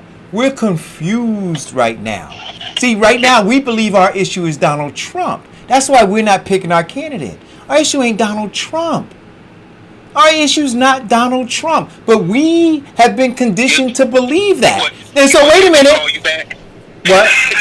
And so now, because we've been conditioned to believe that, and in 2016 we were conditioned to believe something else that was not in our best interest. So until we are focused on what's in our best interest, until that happens, we're going to be looking for other people because they're going to tell us what's in our best interest. Stopping Donald Trump is in our best interest. Electing Hillary Clinton is in our best interest. Doing that is in our best interest. Oh, that's in your... No, our best interest, Black Americans, our best interest is economic and political power. Now, when we focus on that, we'll realize that none of these choices, they're all false choices, because none of them will offer economic and political power.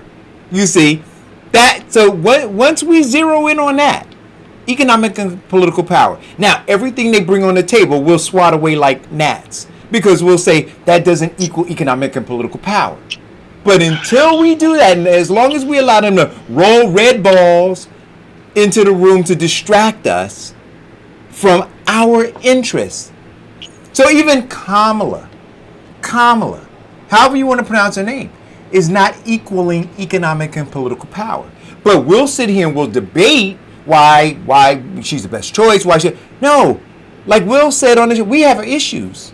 Our issues are that we have no economic political power. Ayanna Pressley said, no more black faces without black voices. Why? Because without the black voice, we will never have economic and political power. So if you put all that together, we now have a black face without a black voice, which means what? No economic and political power for black people again. But we may get rid of Donald Trump, but to whose benefit? Not ours, because if we understand what our goal is, what our mission should be, what our only interest should be, right? Well, with that, on the local level, well, not really local, but the federal level, Representative Ilhan Omar won her congressional primary race. So that was yesterday, so she's good. AOC won hers a couple of weeks ago. So they're still in the fight for the people. Right. So here's a question I want to ask you guys this too. So if you, how do you reconcile this?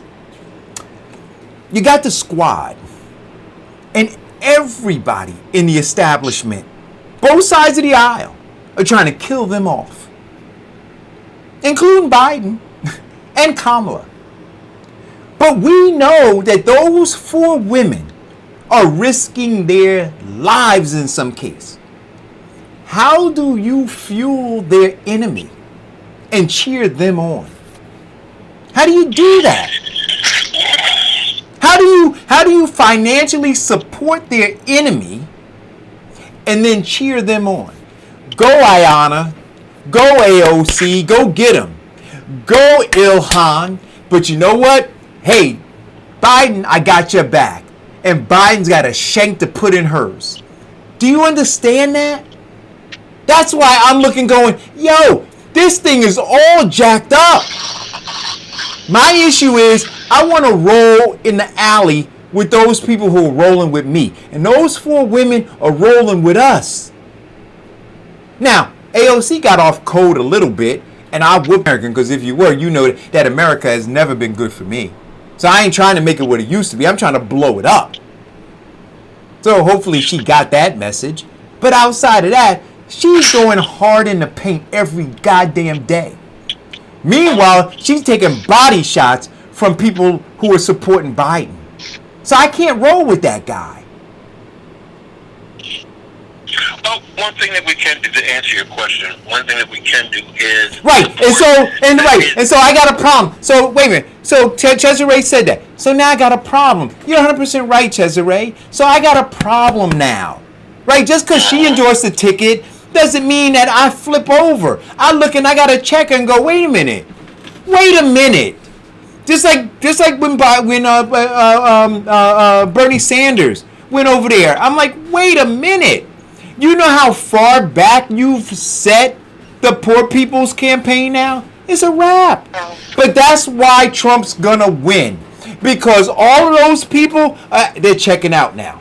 Watch, they're all gonna check out. And all these people are gonna try to figure out through a shell game how to pull them back in. They're gone now. They're all gone. That's why Trump's gonna win. It's fractured. You got the progressives over there going, hey, what just happened? What just happened? Y'all been talking about this guy. Y'all been talking about the establishment. Y'all been talking about these things. And now you want us to vote for that? Wait, we can't do that. See, the issue's not Trump. Eric, first and foremost, Trump is not going to win based on this one statement. And I'll make it brief. The enemy of my enemy is my friend. Right now, Trump has made way too many enemies. And all of those other Democratic people in which they were doing their Democratic infighting are starting to unite because they have one common enemy. They don't. And that's the same thing with black people. They don't care about Biden's record. They don't care about Kamala Harris. What they do care about is eliminating and removing Donald Trump. Your sister says she'd vote for Donald Duck. Listen. I got an uncle who said he'd rather vote for the devil. I got an uncle who said he'd rather vote for the devil than see Trump get in office again. So people are now rallied against him. Listen, there's gonna be a budget. There's gonna be a look. I'm going to invest heavily in Kleenex tissues because on election day there's gonna be a lot of y'all crying, and and my stock is just gonna go up because you're gonna provide these tissues. Because look, I'm telling you, and then guess what's gonna happen. I'm gonna make after the election, I think you're gonna gain 30 pounds because you're gonna be crying in your tears and eating a whole lot of cobbler to compensate. I'm gonna make a prediction, right? That as this thing starts to unfold, you're gonna see as they're looking inside the tabs of these polls, right? And they see that Donald Trump is immovable, that base, that these people are gonna be coming. They're gonna start blaming black people. Watch. They're gonna put the guilt. They're gonna put the guilt on you. It's gonna be all your fault. That this whole country is gonna go to hell in a handbasket. That Donald Trump's gonna win because black people. Watch. They're gonna pull all the Negro whisperers out. They're gonna pull all the slave catchers out. They're gonna have black people in the black community on these streets that say Black Lives Matter, where Black lives really don't matter, they're going to have black people fighting each other about this election and saying it's going to be your fault. Watch. Watch and see. If they do, what people need to prepare for is launching their strategic job search. So, because Deidre wasn't on yesterday, they are having tonight at 6 p.m. a free webinar. I put the link in the feed. They're going to be talking about launching your strategic job search. Deidre's office, Express Employment Professionals, is partnering up with Resume Taylor, and they're going to be doing a live webinar. You will be able to ask questions. They'll be able to help you strengthen your resume. They'll talk about optimizing your LinkedIn and how to prepare for an interview. It's a 40-minute webinar. Make sure you check the link. Tonight's the night at 6 o'clock. So you have until 6 o'clock to sign in. So, or to register. So with that, it's 12 o'clock. It is 12 o'clock. Hey, listen, I got to say this last thing. And I don't think my sister would mind me saying this. Yo, send up prayers and well wishes for Courtney Wicks. Send them up. All right? Absolutely. All right. Thank you guys for tuning in. I love you all. We're going to continue to have this discussion. And I know, Jody, that you don't think that I don't love our people. I do. And I know you know I do. And, you know, but these are discussions, hard discussions we got to lean into. Thanks for tuning in. I'm out. I'm going to sleep now. Good night. Have a great day. Hope day is over. Come on, Vincent. Oh, listen, everybody. We have It's not like we just woke you up. We have to do our part to flatten the curve. Be safe. Wear your mask. Wash your hands. Listen, our school boards aren't doing anything to keep our people safe, our children safe. So we have to do everything to make sure that they don't catch the virus and bring it back to us. Talk to everybody. School board president, governor, everybody. We need some positive results and something that is going to guarantee our safety. Be safe, everybody. I'm Vincent Squire on behalf of Eric Dawson and Diane, the Queen of Streaming Media. That's God's will. We'll be back tomorrow with more passion, more discussion, and more love. God bless you, everyone.